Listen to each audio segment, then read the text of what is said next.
us that are gathering this evening and pray for our couple that's going to give our testimony. We're excited about Mitch and Katelynn, and us getting to hear their story. And so let me pray for us. Dear Heavenly Father, Lord, I thank you for this opportunity right now where we get to gather as couples to just hear your story through Mitch and Katelynn. Lord, we just are so thankful for their story and are so grateful that they've chosen to be bold and courageous and to just step out and share their story with us. So Lord, I just pray that you'll be with them and that you'll calm their nerves and allow them to just relax and speak, knowing that your story is being spoken through them. And so Lord, we just pray for our hearts and our ears that you'll open them and allow us to hear what it is you'd have us to hear through their story of redemption and restoration. So Lord, I'm just so grateful for Reengage, grateful for our marriage, just the opportunity to come together to point each other to Christ and just grow together as we grow closer to you. So Lord, be with us tonight. Allow us to just hear your word tonight. So in Jesus' name I pray, amen.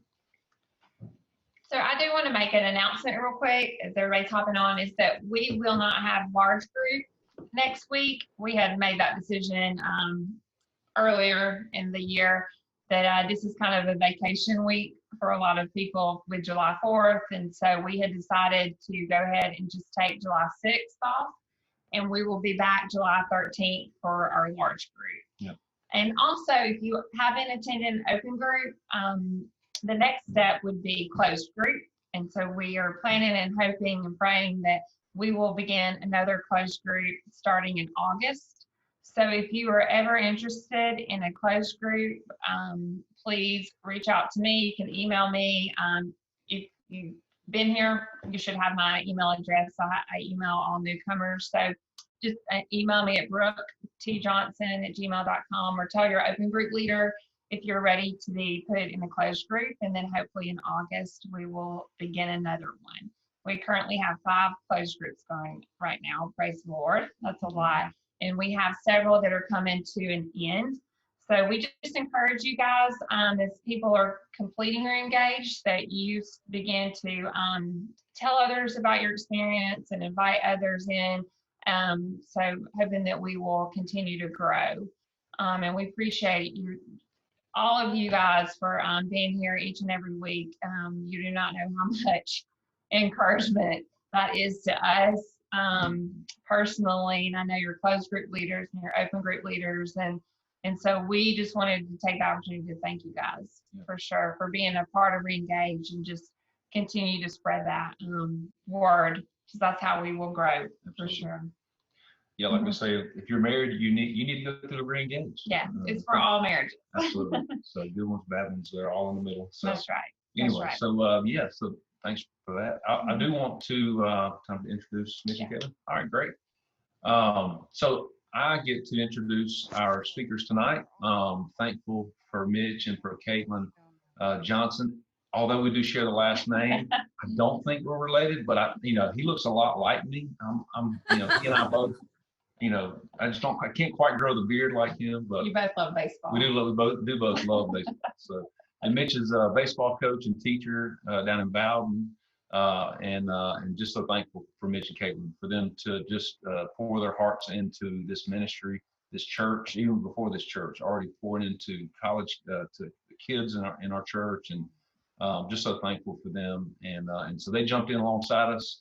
Along with other leaders of Reengage, and have been part of our closed group. So got to know them over these last, I think, 7 weeks we've been together. So anyways, all that to say, we're just grateful for Katelynn, for Mitch, and thankful that we get to hear their story right now. So I'm going to turn it over to you guys, and y'all take it away.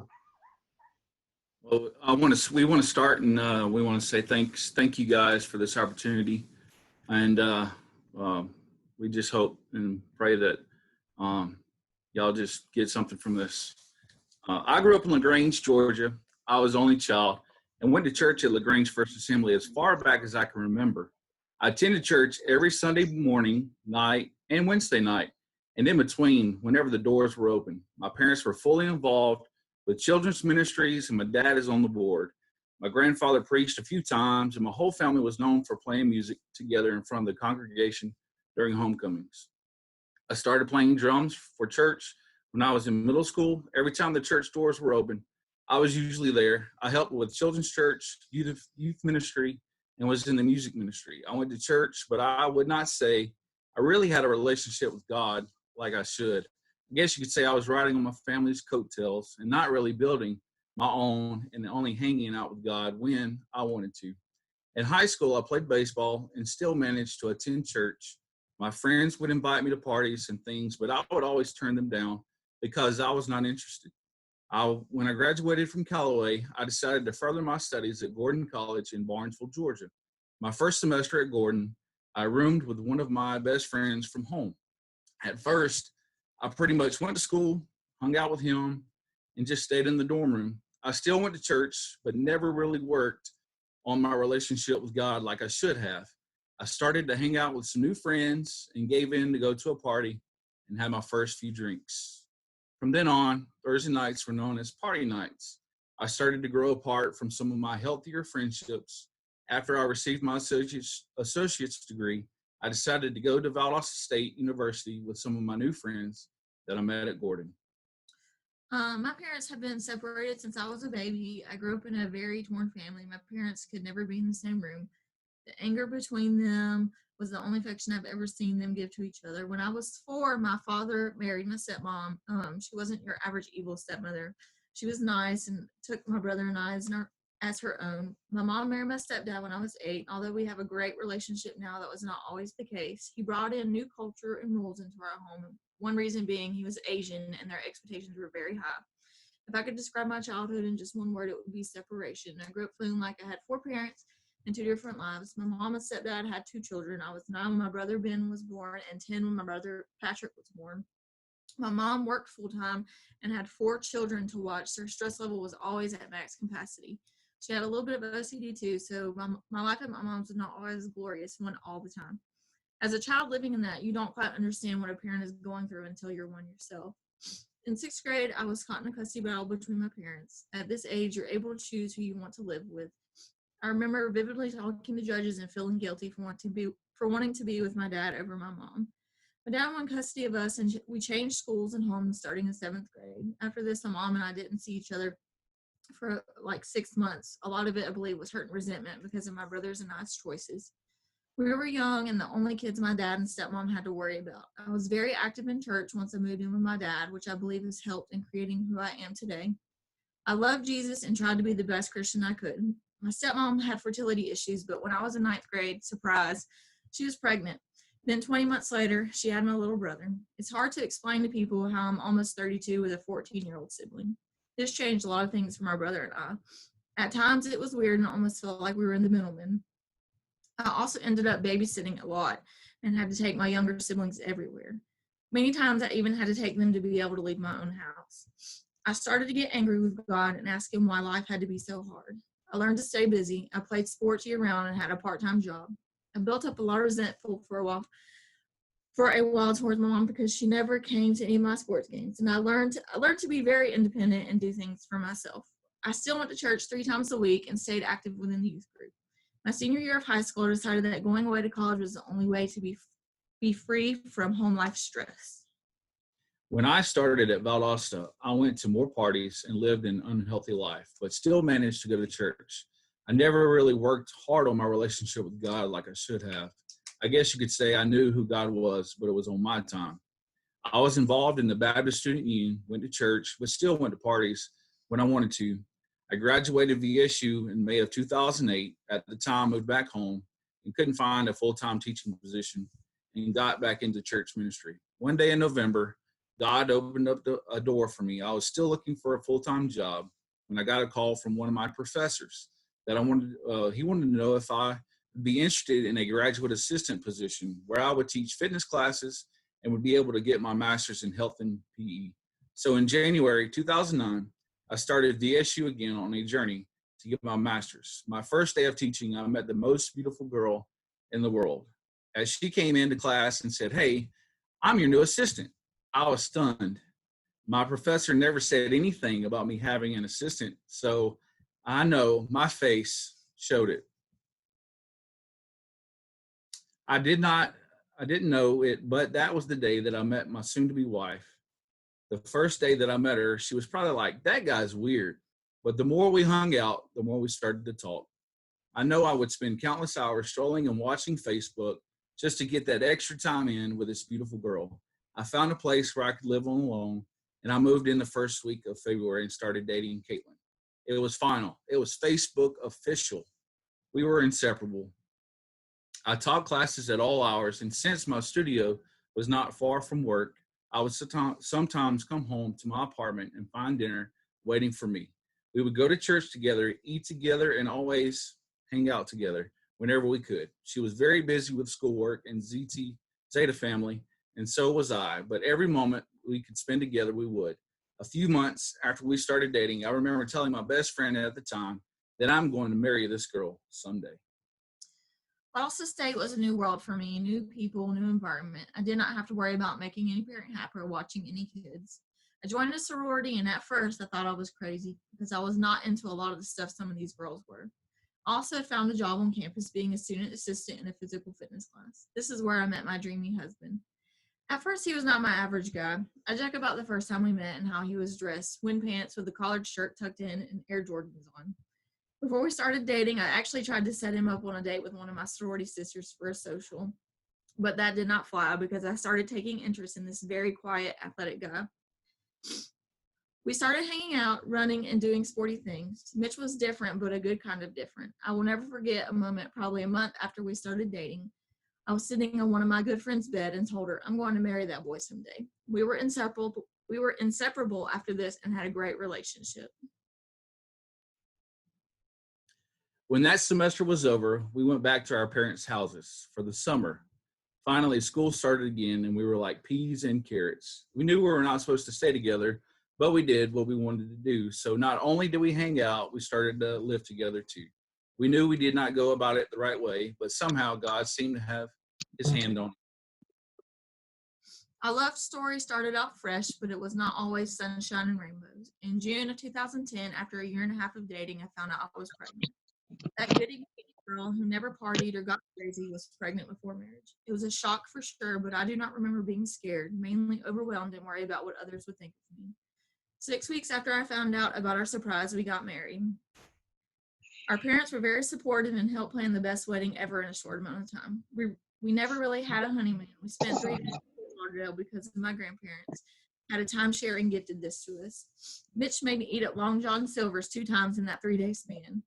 We ended up moving into this tiny studio apartment where I seldom washed clothes in the sink. It was not a dream come true, but I was happy to be with him. That was all I needed. Walking around campus looking like you're going to pop is very eye-opening. I had to quit my sorority and lost a lot of friends because I was not able to go out and do the things that they were. Our life situation was hard, at least not ideal.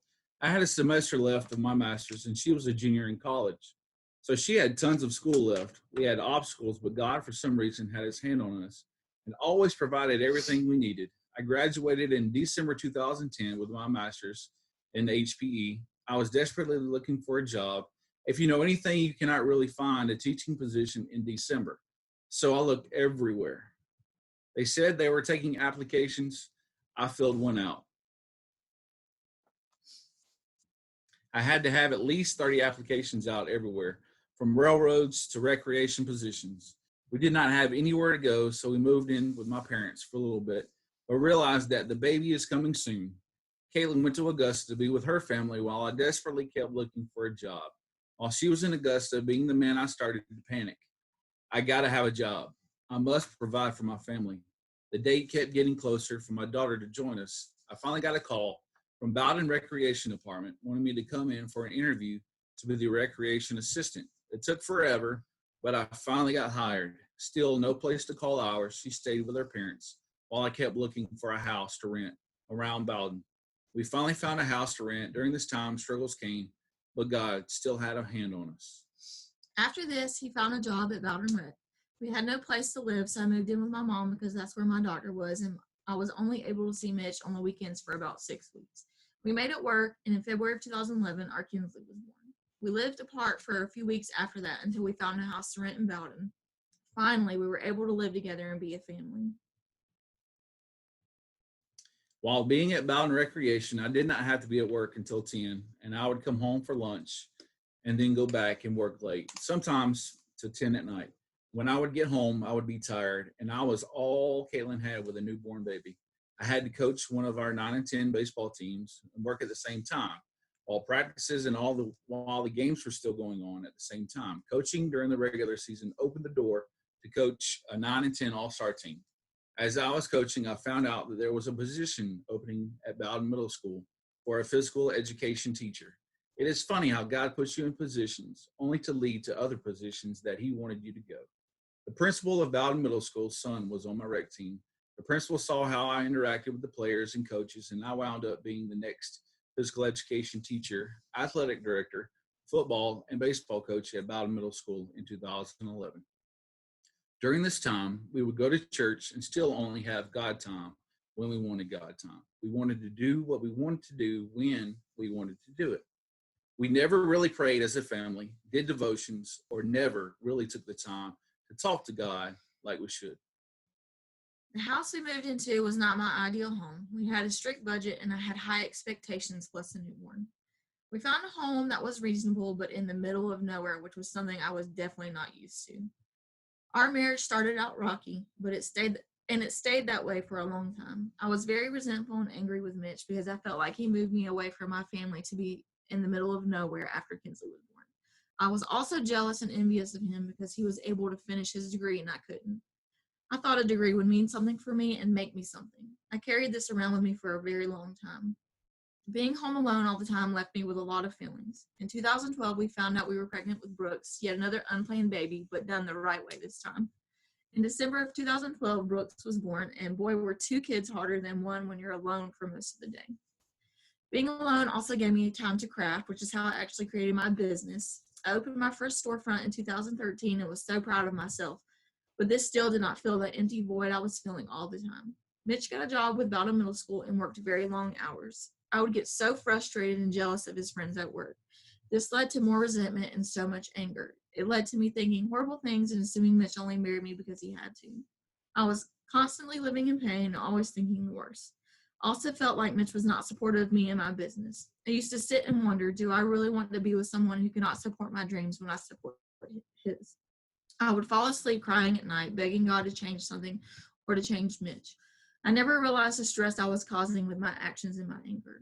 During our struggles at home, Katelynn started telling me we need counseling. As an only child, I saw how my parents were. They would, have arguments, yell, scream, and be okay, but they never sought counseling and are still married. Why do we need counseling? I would think in my mind, no way do we need counseling. We would have our ups and downs. Some days it would seem like we were doing good, and this is how marriage is supposed to be. And other times I was like, man, is this what marriage really like? Days would sometimes go and we would be at each other's throats for big stuff and sometimes for even the smallest things. Now as a family of 4 with a 2-year-old and an infant, and I was gone a lot with teaching and coaching, we started seeing more bad days than good days. We would do the best that we could and still never took time for God within our family. The bad days started to become what was expected. In March of 2013, we bought our first house in a neighborhood, and I was so happy. We were so blessed to be able to find a home like we did with our budget. I thought, yes, finally, a change. But this was not the case at all. Things just kept getting worse. We never got along, and I was never alone because having kids by myself all the time. I wondered a lot if we were meant to be or if this was something I was being punished for because of our past sins. It got so bad that I avoided Mitch at all costs. I never asked for help, and if I had to, it just made me angry. I remember one day, I got a flat tire with both the kids in my car. I was so angry at Mitch because I just knew he wouldn't leave practice to come help me that I ended up calling friends to come get me.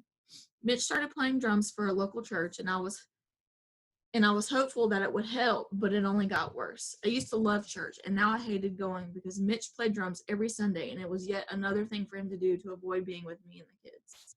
I was the one having to get the kids ready in the morning, so I started to just not go to church at all. Although I never resorted to drugs or alcohol, I was longing for something to numb the pain because my heart was full of anger and resentment. I hated my husband. I wanted a way out. I was tired of being alone, tired of feeling uncared for, and tired of feeling empty all the time. What made matters worse was knowing the kind of family I grew up in. I did not want my kids to have to go through that, but I was also out of options and was at the point where I wanted to move as far away as possible. My business was okay, but not great. I felt like I had to support. I felt like I had no support, but with my independent mind, I did not think I needed any anyway. That does not mean that it wasn't a want. I had dreams, and I thought I was pursuing what God wanted for me. I felt like since I had nothing left, maybe this business would be one good thing in my life, besides my kids, of course. I ended up having to bring my kids with me to work because childcare was so expensive. This just caused more stress. I will never forget one day I was having such a bad day that I didn't think things could get worse, but I thought wrong. My embroidery machine found its way to my finger and it went straight through. Having a business is hard, and having to run it and play mommy daycare at the same time was unrealistic. I felt like I never got a break, so yet again, more anger, more resentment. I felt like God was torturing me. I was at that point of not caring anymore, being angry with God for letting all these terrible things happen to me and not looking for the good. I got so desperate that I sought counsel with my previous pastor, hoping that if I could just vent and complain of Mitch's shortcomings, maybe he would have to take a break from playing drums in the church. I needed help, but I did not seek it the right way. James 1:20 says, "For the anger of man does not produce the righteousness of God." My fruit was not righteousness, and I was done trying. Around 2015, I would worry about coming home. I did not want to fight, and I knew that when I took a step in the door, that is more than likely that would happen. Me and Katelynn would probably start fighting or griping with each other. We started just living together, but not really being a family. Do not get me wrong, there were still some good days, but worse than good. I started heavily drinking every day. You see, not taking God time like I should have been doing, reading the Bible, praying, listening, staying plugged in to God. I focused on the world's way. I had to have a drink every day. It was like it was part of my DNA. If I did not have any at home, I went and got it. It didn't matter what time it was, I found a way to go get it. I made sure I would stop drinking at a certain time just so I knew that I could function at work. I would get off work, and as soon as I walked in the door, things would not go as peaceful as I wanted to, and I would start drinking. Even on good days, I would drink. But what I did not realize is I was playing a role into what the devil wanted me to do. You see, 1 Peter 5:8 says, "Stay alert. Watch out for your great enemy, the devil. He prowls around like a roaring lion, looking for someone to devour." You see, the devil was just trying to break our family up, and me being too stubborn to see it, I became a person that I'm not proud of. I became a father. I hope and pray that my kids do not remember as I drank more and more, and life just seemed to be awful. I would go to work, come home, do what I needed to do at home, fight, argue with Katelynn, drink, go to sleep, and do the same cycle repeatedly. Katelynn didn't have a godly husband. I didn't give her the things that she needed. We were not filling each other's love tanks, and sure was not growing in God like we needed. Our marriage became something that looked good from the outside, but inside the marriage, it was awful. Katelynn still told me we needed counseling, and me being the prideful man that I was and said, "Are you kidding me? I'm not going to see no counselor." So we were just in a cycle of getting by and not really living the way God wants you to live. As living in the cycle, my mind started to wonder, is this really where am I supposed to be? Did I marry the person I was supposed to marry? And all of a sudden, I was in a mind trap. I started talking to a girl that I met back at Gordon. Alcohol played a large part in this new relationship. I ended up developing an emotional relationship with her and was getting the words that I thought I needed from a different person than my wife. On Father's Day in 2016, after a Braves game, Kayla knew something wasn't right. So as we were getting ready to go to bed, she got my phone and found text messages. Suddenly, my life changed. My sin was found, and I did not know what to do. All I knew then was I needed to change, and I've got to get away from the person that I've become. I deleted all social media, and all ways of contact with this girl. Katelynn left and took the kids to her parents in Augusta. I thought our marriage was over. I started reading the Bible like never, fasting and praying for God to move. I started asking for his forgiveness. Please bring my wife back and kids. This went on for the next couple of days, and then I had to go and talk to Katelynn. I had to get her back. I told her I was sorry for everything and asked her to give me another chance. I promised to find help, and when we ended up starting Soul Care at Southern Hills. This was our turning point. This was the best decision we ever made together. We started reading the Bible together. We started praying together and growing in Christ and not just going through the motions. The night I found out about Mitch texting another woman, I left with intentions of never coming back. I was so angry that I only remember vague moments of those minutes after. The few words I do remember were, I want a divorce, and I meant it. My in-laws had my kids, so that night I had to go to their house, and I would leave in the morning for my hometown. I do not really think Mitch's parents understood what was going on. They got defensive and angry with me for wanting to leave, and this just made things worse. As soon as I walked into my dad's house, I cried relentlessly in his arms. If you know me, I hate being vulnerable, but this was an uncontrollable, ugly cry. I did not know why I was so hurt. This was finally my way out. It was Mitch's fault and not mine. I was free. I remember sending horrible texts to Mitch of quotes and phrases about what true love was, trying to prove a point, but little did I know I was not portraying true godly love. To this day, I'm still not sure what Mitch did while I was gone. I was convinced that he loved this other woman, and I told him many times to just go be with her. Here we go again, anger. Mitch came to Augusta about a week after everything happened. My parents spent a lot of time convincing me divorce was not the way. They reminded me of the pain I went through as a child, and I decided to go back home with Mitch and try to work things out for our children. We had some close friends who were highly involved at Southern Hills and got us into soul care. I can honestly say Southern Hills has changed not only my life, but my marriage. God sent us to this place, seeking refuge and redemption, and it greeted us with open arms and kindness.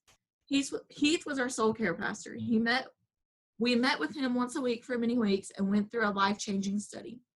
We focused on our own heart problems and had to understand that change is not something that you get from someone else, but it is something you do yourself. It was not an instant fix, but over time my heart started to soften and I could see change happening in our life. I will forever be grateful for Southern Hills and soul care, and especially Heath's patience. I know he won't take credit for it, but Heath is a huge reason why Mitch and I have a relationship we do today. Yes, Heath, it is God, but God gave us you in a time of need. About this time, I moved my storefront to Carrollton thinking it was going to be so much better. Today, I felt like that move was selfish, but God created something amazing from it. But one day I fell into another trap.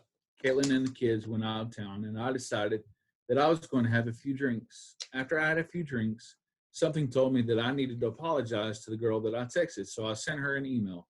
My intentions may have been okay, but this email was not. A couple of days went by, and the email came back to Katelynn, and I packed my bags and went to my parents' house late in the night. The next day, I made it to work, and one of my buddies called me and said, I know what you did. Come and stay at my house while we work this out. So I went. It was embarrassing because I've known these people most of my life, but this family played a huge part in showing me what a true godly family is like.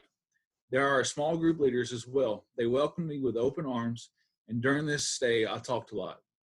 I had a long talk the first night and cried, and then we met Heath the next night over a milkshake at Steak and Shake to talk things over. This was the first time I had to pay for a guy's milkshake that very strongly called me an idiot without saying the words, which I needed it. We had our milkshakes and talked about heart issues. He told me that for some reason I have not given all my heart over to God. And he was right. He pointed me to the verse, Psalms 51. Have mercy on me, O God, because of your unfailing love. Because of your great compassion, blot out the stain of my sins. Wash me clean from my guilt. Purify me from my sin. For I recognize my rebellion. It haunts me day and night. Against you and you alone have I sinned. I have done what is evil in your sight. You will be proved right in what you say, and your judgment against me is just. For I was born a sinner, yes, from the moment my mother conceived me, but you desire honesty from the womb or from the heart. Purify me from my sins, and I will be clean. Wash me, and I will be whiter than snow. Oh, give me back my joy again. You have broken me. Now let me rejoice. Do not keep looking at my sins. Remove the stain of my guilt. Create in me a clean heart, O God. Renew a loyal spirit within me. After the shakes, we went back to my second parents' house, you could say, and I stayed in the basement for a week. As I stayed over there, I saw what family is supposed to be. I saw where the grandparents talked about everything. I saw laughs, a family that lives out a Christian life. I knew I never wanted to worry about losing my wife and kids ever again. After a week, I came back home and stayed in a separate room. I read every morning before work and every night going to bed. I did not give up. always praying to God to help me be the man I need to be and the man Katelynn needs. I prayed she would love and forgive me. Things were finally starting to feel right in the world. We were going to church regularly and getting along. I did not know how Mitch could email this girl again. What's going on? He must truly like her if he cares this much. I made Mitch leave and just got down on my knees and begged God for understanding. I was once filled with anger and questions and had no idea what Mitch even wanted. Heath called me, and I was convinced again that our marriage was over, but he reminded me that this was a heart issue, and me forgiving Mitch was my own heart problem. I remember walking around the neighborhood, crying and listening to two songs on replay, Holy Ground by Passion and So Will I by Hillsong. I remember singing over and over certain lyrics.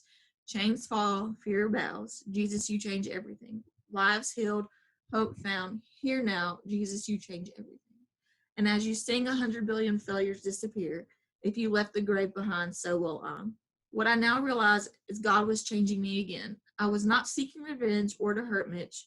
I needed understanding of grace and how to show it to Mitch.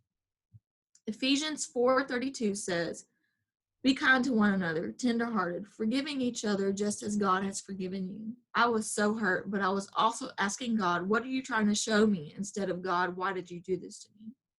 After a week, Mitch came home. He asked for forgiveness, and although most of me wanted nothing to do with grace, God had softened me. He broke me. He broke that angry shell and opened my heart. A few weeks after, I was given the chance to become part of City Station and help open our amazing cafe. So I shut my doors to my business, enrolled back in school, and started on my new journey. Yes, closing my business was so difficult. It was something I poured all of my energy and money into for the past 7 years. I believed God had a plan, and I went willingly. The cafe was an adventure for sure. I truly believe God placed me in a place surrounded by positive people in a community that I have come to love. He knew what I needed and got me through it. Exodus 18:23, if you follow this advice and if God commands you to do so, then you will be able to endure these pressures. It was not easy, but I love my husband more than I did when we first met. Of course, it is not perfect, but we found godly ways of handling conflict, communication, and misunderstandings. I have been able to give advice to a few other couples about focusing on oneself and changing your heart. Corinthians 10:13 says, no temptation has overtaken you that is not common to man. God is faithful, and he will not let you be tempted beyond your ability. But with the temptation, he will also provide the way of escape, that you may be able to endure it. I begged and pleaded with God so many times during my hardships. I did not understand, but I do now.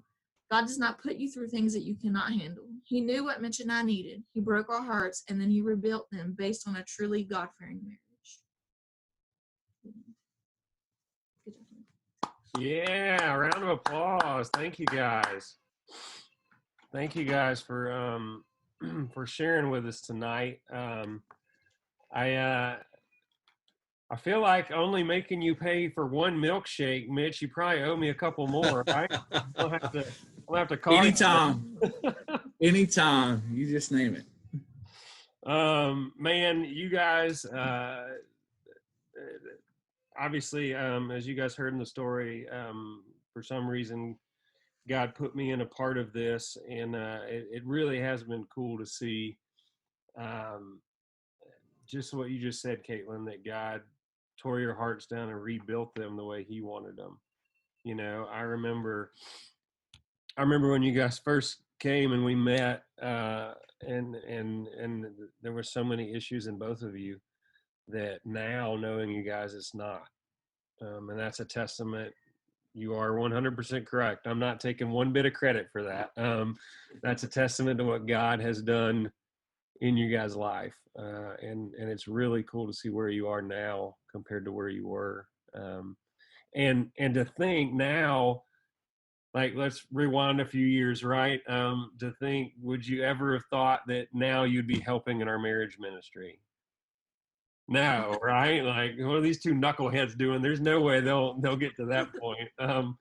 But here you are. So again, just a testament to God's power working in the lives of folks who are willing to let him. I hope you guys understand that. Like, that's the point of re-engage. It's not, I heard someone say it the other day, it's not a marriage ministry. It's a ministry with you and God. And it happens to enhance your marriage. You know, that's it. That's why you hear us say, we want you to grow in oneness with God and with each other. And if you get the one right, the other will happen. And so you guys are a testament to that. So thank you for sharing. We appreciate it. We appreciate you guys. And yes, we're very thankful for the work God has done in you, for sure.